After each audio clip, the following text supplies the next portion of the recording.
Unique.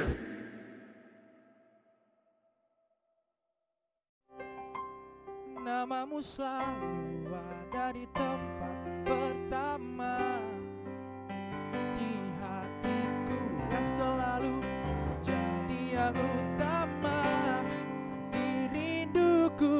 Oh, dimanapun ku berada tak akan berubah, selalu berada di tempat pertama.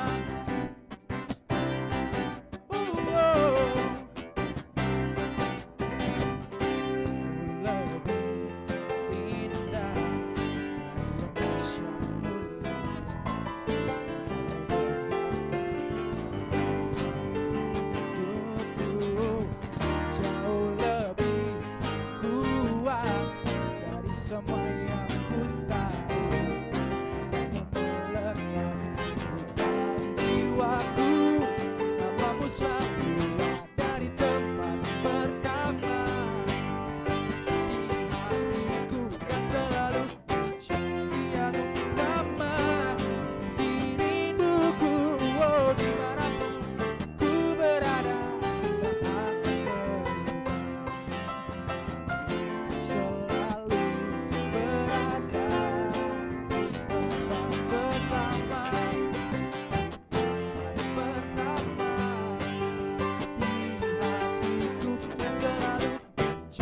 yang utama di rinduku. Oh, dimanapun ku berada tak akan berubah,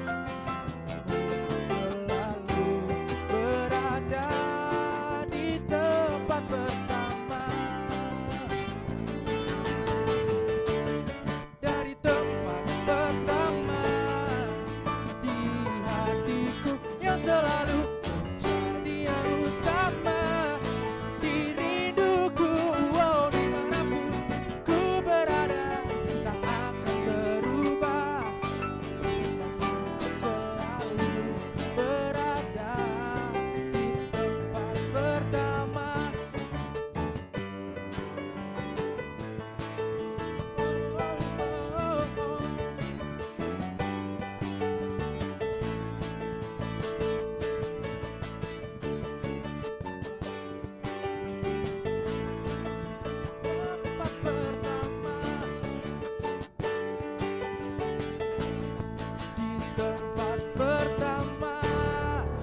kita berikan sorak-sorai bagi Tuhan Allah kita sekali lagi.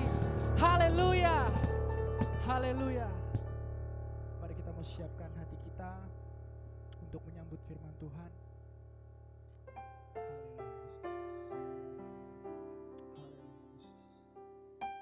Mari kita mau merenungkan pujian ini.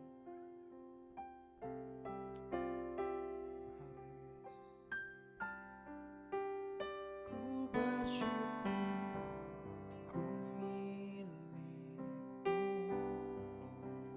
menjadi kesukaanmu. Inilah hidupku di dalam hatimu. Ku bersyukur ku milikmu, menjadi kesukaanmu. Inilah hidupku di dalam hatimu. Katakan sama-sama, seindah pelangi, seindah pelangi ku tahu janjimu untuk masa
bersyukur ku milikmu,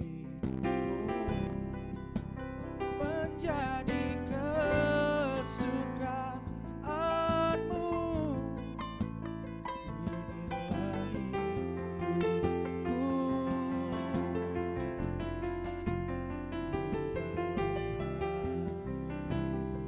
katakan ku bersyukur ku milikmu, menjadi kesukaanmu. Inilah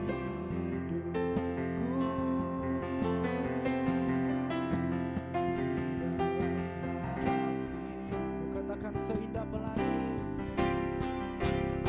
seindah pelangi ku tahu janjimu untuk masa depanku. Kau mengurapiku penuh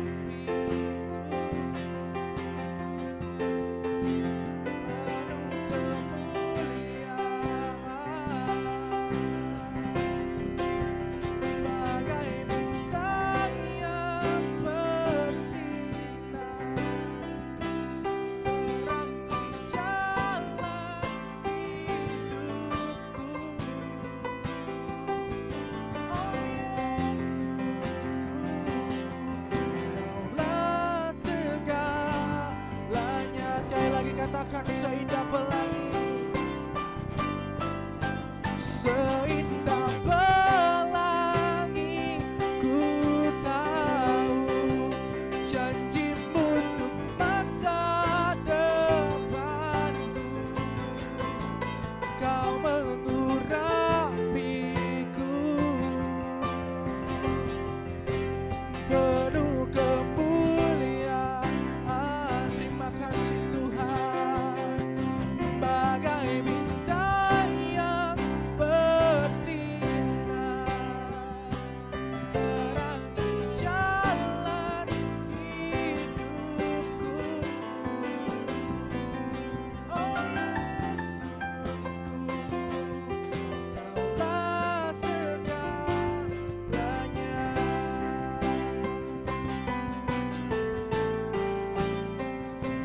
Oh Yesusku, Kaulah segalanya.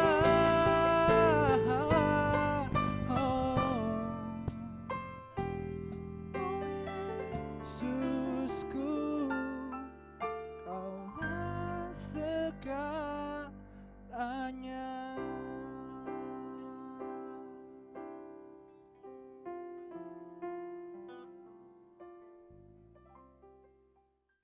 Mari kita berdoa untuk mendengarkan kebenaran firman Tuhan pada siang hari ini. Terima kasih Tuhan Yesus, Tuhan yang begitu baik dalam kehidupan kami. Allah yang kami sembah, Allah yang kami kenal dalam hidup ini. Immanuel yang kami percaya Dia tidak pernah ingkar janji. Menyertai kami, Dia menolong kami, memelihara kami, memberkati kami. Terima kasih pada siang hari ini kami generasi muda mau mendengarkan kebenaran firman Tuhan.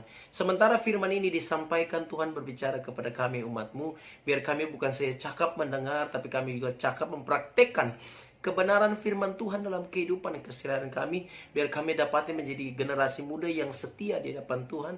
Kami dapati menjadi generasi muda yang mempraktekkan gaya hidup kebenaran firman Tuhan. Dan lewat cara hidup kami yang benar, banyak orang dipermudah untuk masuk ke dalam kerajaan surga. Terima kasih Bapa, terpujilah nama Tuhan. Dalam nama Tuhan Yesus kami berdoa, kami mengucap syukur kepada Bapa di surga. Haleluya. Amin. Oke. Shalom. Mari 15 menit ke depan kita akan belajar. Waktu ini begitu sedikit sekali kita belajar tentang apa itu kasih karunia dan mengapa kita harus hidup dalam kasih karunia Tuhan. Oke. Hari ini saya akan berbicara tentang kasih karunia. 2 Korintus pasalnya yang ke-12 ayat 7-10, demikian bunyi firman Tuhan. Dan supaya aku jangan meninggikan diri karena pernyataan-pernyataan yang luar biasa itu, maka aku diberi suatu duri di dalam dagingku, yaitu seorang utusan iblis untuk menggocok aku supaya aku jangan meninggikan diri. Tentang hal itu, sudah 3 kali aku berseru kepada Tuhan supaya utusan iblis itu mundur daripadaku. Ayat 9. Tetapi jawab Tuhan kepadaku, cukuplah kasih karuniaku bagimu, sebab justru dalam kelemahanlah kuasaku menjadi sempurna. Sebab itu terlebih suka aku meremegah atas kelemahanku, supaya kuasa Kristus turun menaungi aku. Ayat yang terakhir 10. Karena itu aku senang dan rela di dalam kelemahan, di dalam siksaan, di dalam kesukaran, di dalam penganiayaan, di dalam kesesakan, oleh karena Kristus. Sebab jika aku lemah, maka aku kuat. Oke. Dalam hidup ini kita dari SD kita mengikuti sekolah minggu, SMP kita ikut tunas remaja, SMA kita mulai masuk dalam dewasa muda, dan kita semakin dewasa menikah, dan kita banyak sekali mendengarkan kebenaran firman Tuhan tentang kuatkan hatimu, kuatkan imanmu, kuatkan hidupmu dalam melewati banyak hal. Tapi Paulus berkata gini, aku senang dan rela di dalam siksaan, di dalam kesukaran, dalam penganiayaan, kesesakan. Sebab jika aku lemah, maka aku kuat. Ini sesuatu yang bertentangan sekali dengan kebenaran yang selalu kita dengar di setiap minggu. Kita dengarkan kebenaran firman Tuhan, atau ibadah doa malam, ibadah youth, kita mendengarkan kebenaran firman Tuhan bahwa kuatkan hati, kuatkan iman, kuatkan hidupmu. Tapi Paulus berkata gini, aku senang dan rela di dalam siksaan, di dalam penganiayaan. Nah, mari kita belajar mengapa Paulus dengan mudah dia berkata ini. Oke, kita belajar. Apa itu kasih karunia? Nah, kasih karunia dalam konsep perjanjian lama itu memakai kata ken. Ken itu artinya seorang yang kuat, superior, turun ke bawah, membungkukkan badannya untuk mengangkat yang lebih lemah, inferior, ke atas. Nah, berikutnya arti dari kata ken ini mendapat anugerah, mendapat pemberian, mendapat ganjaran daripada Tuhan. Berikutnya mendapat perkenanan Tuhan, mendapat sesuatu yang berharga dari Tuhan, mendapat sesuatu yang menyenangkan dari Tuhan. Amin. Disukai dengan baik oleh Tuhan. Itu kasih karunia dalam konsep perjanjian lama. Kita masuk dalam konsep perjanjian baru pakai kata karis. Karis artinya pemberian secara cuma-cuma bagi orang yang tidak layak menerimanya. Berikutnya, arti kata karis, pemberian dari Allah mendatangkan kegembiraan. Amin. Pemberian dari Allah mendatangkan kesenangan. Amin. Pemberian dari Allah mendatangkan kepuasan. Amin. Pemberian dari Allah mendatangkan keindahan. Amin. Pemberian dari Allah mendatangkan rasa manis. Amin. Oke, kita belajar mengapa kita harus hidup dalam kasih karunia Tuhan. Sebenarnya dalam bagian ini ada banyak sekali poin yang ingin saya bagikan. Kenapa kita harus hidup dalam kasih karunia Tuhan. Tapi hari ini satu poin saja saya bagikan kepada generasi muda mengenai mengapa kita harus hidup dalam kasih karunia Allah. Satu poin saja dan kita akan selesai. Jawaban Tuhan adalah kedaulatan Tuhan. Nah, kedaulatan artinya pemegang kekuasaan, wewenang atau otoritas tertinggi. Ayat yang 9 berkata begini, tetapi jawab Tuhan kepadaku, cukuplah kasih karuniaku bagimu, sebab justru dalam kelemahanlah kuasaku menjadi sempurna. Nah, Rasul Paulus ini dia berdoa supaya duri di dalam dagingnya itu diangkat daripada Tuhan. Duri dalam dagingnya ini begitu menyiksa dia. Nah, saudara perlu tahu bahwa menurut para ahli perjanjian baru, pakar teologi atau bapak-bapak gereja, sejarawan gereja, ada seorang yang bernama William Barclay. Nah, William Barclay ini berkata begini, duri dalam daging yang dialami oleh Rasul Paulus ialah Paulus mengalami sakit epilepsi. Sakit epilepsi ayan Orang Ambon, orang Manado bilang mati-mati ayam. Jadi artinya ketika Rasul Paulus dia mengikuti ibadah, dia begitu bersemangat, bergairah sekali dalam mengikuti ibadah. Kemudian pemimpin pujian berkata, mari Bapak Pendeta Rasul Paulus untuk maju ke depan untuk berkhotbah. Ketika Rasul Paulus sudah siap, dia angkat Alkitab. Tiba-tiba Rasul Paulus kejang. Dia kejang. Kemudian buih itu keluar dari mulutnya. Bayangkan, Rasul Paulus dengan kuasa kesembuhan yang luar biasa, dia mengalami duri dalam daging. Dia mengalami sakit epilepsi. Bayangkan, seorang rasul dengan kuasa kesembuhan yang luar biasa, dia berdoa kepada orang yang mati, bangkit. Sapu tangan yang Rasul Paulus pakai untuk lap ingus. Tepatan saya juga lagi pilek. Sapu tangan yang Rasul Paulus pakai untuk lap ingus ini, dia lempar kepada orang sakit. Orang sakit sembuh. Tapi perhatikan bahwa Rasul Paulus mengalami duri di dalam daging. Nah, duri dalam daging ini begitu menyiksa Rasul Paulus sampai Rasul Paulus berkata gini, sudah 3 kali aku berseru kepada Tuhan supaya utusan iblis ini mundur daripadaku. Tuhan berkata ini. Dia berseru. Tuhan berkata, cukuplah kasih karuniaku bagimu. Nah, jawaban Tuhan tidak selalu sama dengan apa yang kita doakan. Jawaban Tuhan adalah hak kedaulatan Tuhan.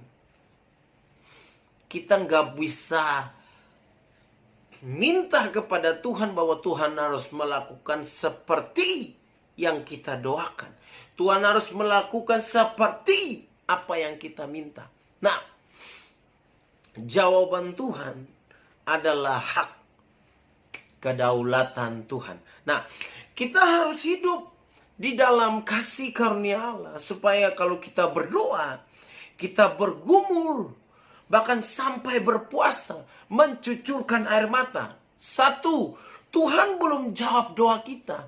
2, Tuhan tidak menjawab doa kita. 3, jawaban Tuhan tidak sesuai dengan apa yang kita doakan. Nah, kita perlu hidup dalam kasih karunia Tuhan, supaya ketika mengalami hal-hal yang jawaban tidak sesuai, bahkan doa yang tidak dijawab, ataupun Tuhan belum menjawab, kita harus hidup dalam kasih karunia Tuhan, supaya ini kita tidak kecewa, kita tidak menyalahkan Tuhan, dan kita tidak meninggalkan Tuhan. Nah, sekarang ini jawaban doa apa yang sedang kita tunggu hari ini? Hiduplah dalam kasih karunia Allah, supaya kalau kita belum dapat jawaban Tuhan, kita tidak kecewa. Kita belum mendapatkan jawaban Tuhan, kita tidak kecewa. Nah, kita mendapatkan jawaban Tuhan tidak sesuai dengan apa yang kita doakan, kita pun tidak kecewa. Ada seorang pendeta, seorang pastoral dari satu gembala di gereja yang sempat saya layani. Dia berkata begini, bahwa meski kita sudah meneladani orang yang hidupnya diberkati oleh Tuhan, Tuhan tidak wajib melakukan hal yang sama kepada kita. Artinya, itu kedaulatan Tuhan. Kasih karunia Tuhan membantu kita untuk menunggu jawaban Tuhan tanpa curiga. Nah, itulah sebabnya kita perlu sekali hidup dalam kasih karunia Tuhan. Kasih karunia Tuhan membawa kita bertemu dengan yang namanya perkenanan Tuhan. Kasih karunia Tuhan menjamin sukacita dalam hidup ini. Sehingga apa yang kita doakan tidak sesuai, apa yang kita doakan belum dijawab, kita tetap sukacita karena kasih karunia Tuhan memampukan kita. Jawaban versi Tuhan itu pasti yang terbaik. Hiduplah dalam kasih karunia Tuhan. Jawaban Tuhan adalah hak kedaulatan Tuhan. Mari dengarkan satu statement ini, bahwa Tuhan lebih tertarik untuk mendewasakan kita daripada membuat kita menjadi nyaman. Jawaban apa yang sedang kita tunggu dalam hidup ini? Jawaban itu kalau kita hidup dalam kasih karunia Tuhan, jawaban kegembiraan yang akan kita dapat. Jawaban kesenangan yang akan kita dapat. Jawaban keindahan yang akan kita dapat. Jawaban yang penuh dengan rasa manis yang kita dapat. Jawaban yang penuh dengan kepastian. Jawaban dengan jaminan sukacita. Hiduplah dalam kasih karunia Tuhan. Hidup dalam kasih karunia Tuhan mempermudah kita bertemu dengan jawaban doa yang penuh dengan kegembiraan dan kesenangan. Amin.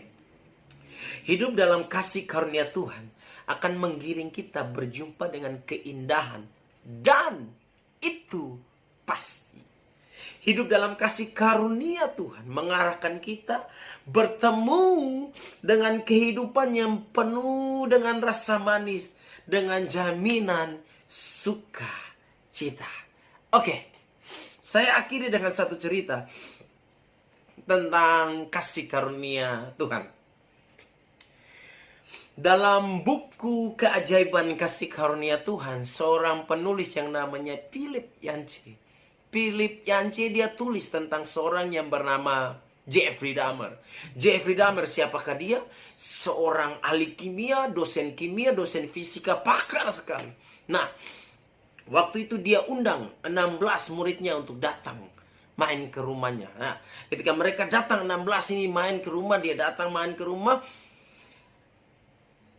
Jeffrey Dahmer suguhkan dia mereka minuman, makanan dan minuman. Rupanya Jeffrey Dahmer suguhkan makanan dan minuman mengandung obat bius yang membuat mereka semua tertidur pulas. Nah, ketika mereka tertidur pulas, Jeffrey Dahmer mutilasi mereka. Satu-satu mutilasi mereka. Bayangkan, 16 murid. Ini Jeffrey Dahmer mutilasi mereka. Nah, kabar tentang orang tua dari anak-anak ini kok belum pulang. Orang tua ini begitu menunggu kepulangan dari anak-anak. Kok belum pulang.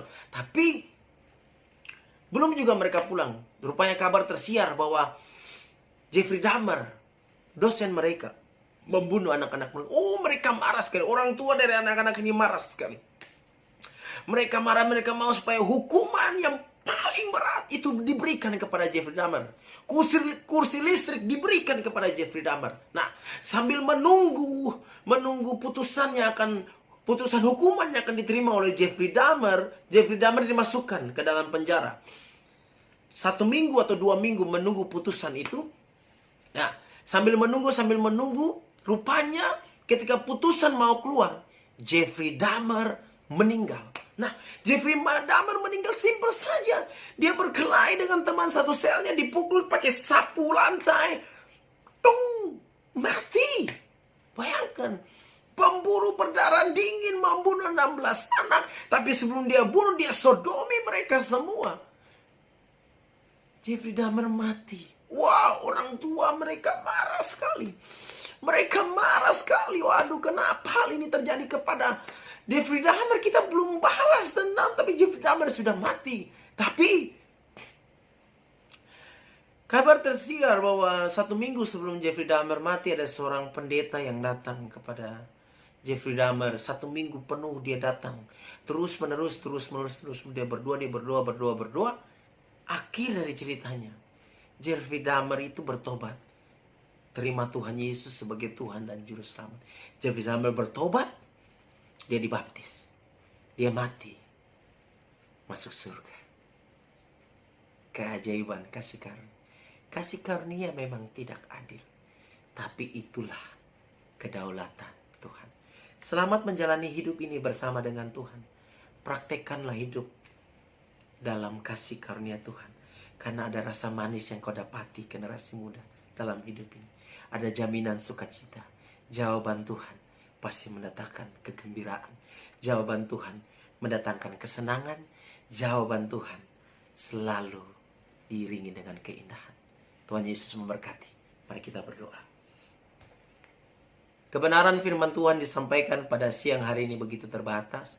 Roh Kudus yang tanpa batas, serna dalam pemikiran kami generasi muda, biar kami mengerti dan kami mempraktekkan dalam kehidupan keseharian kami. Kami hidup dalam kasih karunia, kami akan melihat keindahan dalam hidup ini.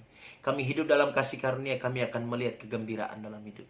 Kami hidup dalam kasih karunia, kami dapati sukacita dalam hidup ini.